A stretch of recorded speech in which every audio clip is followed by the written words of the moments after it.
अमरावती जिल्ह्याला अवकाळीचा तडाखा बसलाय आणि या अवकाळीमुळे 137 कोटींचं संत्र आता मातीमोल झाल्याचं पाहायला मिळत आहे। एप्रिलमध्ये झालेल्या संत्र्याच्या नुकसानीचा अहवाल सध्या तयार आहे।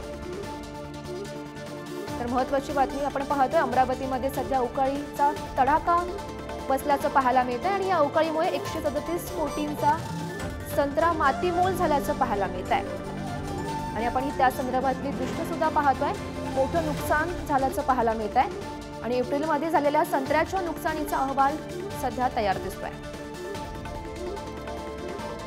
तर या संदर्भात माहिती देत आहेत आमचे प्रतिनिधी छगन जाधव सध्या आपल्या सोबत आहेत। छगन, महत्त्वाची बातमी आपण पाहतोय, मोठ्या प्रमाणात खरं तर नुकसान झालेलं आहे। अमरावती जिल्ह्याला अवकाळीचा तडाखा बसल्याचं पाहायला मिळत आहे। नक्कीच गौरी, जर बघितलं तर विदर्भातील संत्र्याची ओळख जी आहे ती सर्वत्र आहे आणि या ठिकाणी जर बघितलं तर अमरावतीचा संत्रा हा देशातच नाही तर विदेशात देखील विकला जात असतो। मात्र सध्याला आता संत्र्याला जर बघितलं तर नैसर्गिक संकटांचा मारा आपल्याला झालेला पाहायला मिळतो आहे। कारण अमरावतीमध्ये जवळपास 137 कोटी रुपयांचा संत्रा जो आहे तो मातीमोल झालेला आहे।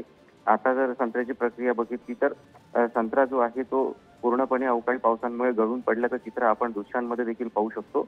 आणि एप्रिल महिन्यात जो अवकाळी पाऊस झाला त्याच्यामध्ये देखील मोठ्या प्रमाणात नुकसान संत्रा या पिकाचं झालेलं होतं। मात्र त्यावेळी निवडणुकीच्या अनुषंगाने त्याचे पंचनामे जे आहे ते थांबलेले होते। आता पंचनाम्याची प्रक्रिया जी आहे ती पूर्ण झालेली आहे आणि त्यामध्ये जर बघितलं तर 38,000 हेक्टरवरील संत्रा जो आहे तो बाधित झाल्याचं समोर आलेलं आहे। आणि त्या सोबतच जर बघितलं तर भाजीपाला पिकांचं देखील मोठ्या प्रमाणात नुकसान झालेलं आहे। त्यामुळे आता पंचनामे करून त्या संत्रा उत्पादक शेतकऱ्यांना मदत केव्हा मिळेल, सरकार त्यांच्या पाठीशी आता सध्या उभं राहतील का, याकडे आता संत्रा उत्पादक शेतकऱ्यांचं लक्ष लागलेलं आहे गौरी। हो हो, नक्कीच छगन, आपण दृश्यांच्या माध्यमातून सुद्धा पाहू शकतो मोठ्या प्रमाणात खरं तर नुकसान झालंय। धन्यवाद दिलेल्या या सविस्तर माहितीसाठी।